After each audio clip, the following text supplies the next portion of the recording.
صباح الخير للجميع. سعد الله صباحكم بالفرح والسرور في برنامج عسل كان. في البارحة جروا لقاءات البطولة الوطنية، فوز الوداد الرياضي البيضاوي، وأيضا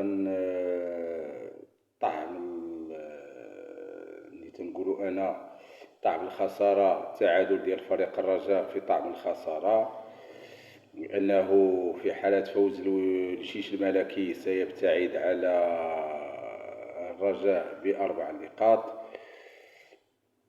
الخناق الآن يشتد على فريق الرجاء إن أراد أنه يحتل المراتب التالية. عليه أو الأولى عليه ألا يتعادل أو ينهزم إن أراد المنافسة على اللقب هذا الموسم.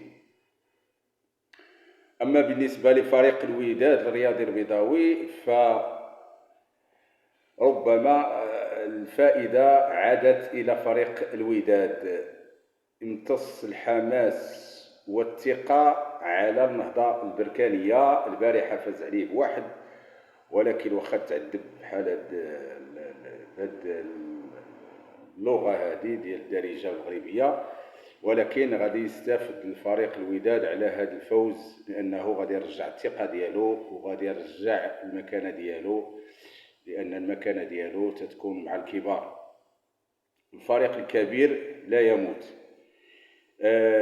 ففريق الوداد لديه أيضا حظوظ على المنافسة أحد البطاقات الثالثة أو كأس العرب هذا الموسم.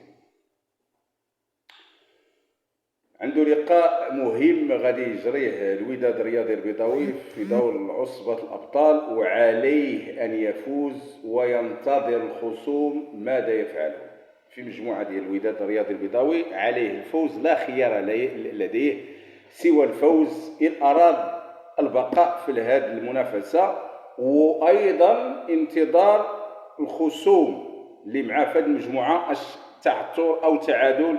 نسبة اللي قليلة عند الوداد التأهل أحد البطاقات الثانية، ولكن هذا الشيء كامل اللي فرط تكرر. الوداد غيدخل الحسابات، ولكن خصو يربح ويدخل الحسابات، وينتظر دائما الخصوم اش غيديروا في اللقاءات الاخرين.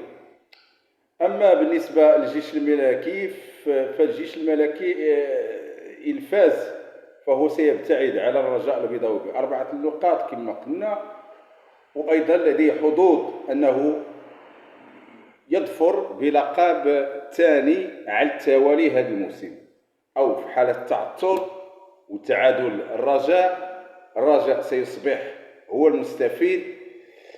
بالتالي سننتظر هذه الجولة ديال اليوم الأحد ما تصفر من نتائج، ثم نعلق عليها إن شاء الله. الحاصلة ستكون يوم أمسية، يوم الاثنين. انتظرونا ودعمونا، ولا غلطنا ولا ما عرفناش كيفاش رحنا غير مبتدئين معكم، رحبوا بنا وساعدونا بالدعم ديالكم. ولكننا احنا في واحد الوعكة صحية، اللهم لك الحمد على كل حال، تشفينا منها تدريجيا ان شاء الله. بالدعوات ديالكم والتشجيعات ديالكم ان شاء الله